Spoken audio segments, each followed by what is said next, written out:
யாருக்கும் தீங்கன்றி வாழ்பவன் மனிதன், ஊருக்கே வாழ்ந்துயர்ந்தவன் புனிதன். நேற்று வரைக்கும் மனிதனப்பா, இன்று முதல் நீ புனிதனப்பா.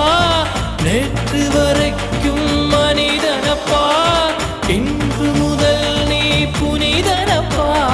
வெற்றி கொடிகட்டு மலைகளை முட்டும் வரை முட்டு, லட்சியம் எட்டும் வரை எட்டு, படையெடு படையப்பா. வெற்றி கொடிகட்டு மலைகளை முட்டும் வரை முட்டு, லட்சியம் எட்டும் வரை எட்டு, படையெடு படையப்பா. கை தட்டும் மொழிபட்டு நீ விடும் நெற்றி துளிபட்டு, பாறைகள் எட்டை பிளவுற்று உடைபடும் படையப்பா. வெட்டு கிளி அல்ல நீ ஒரு வெட்டும் புலி என்று, பகைவரை வெட்டி தலை கொண்டு நடையிடு படையப்பா. வெட்டு கிளி அல்ல நீ ஒரு வெட்டும் புலி என்று,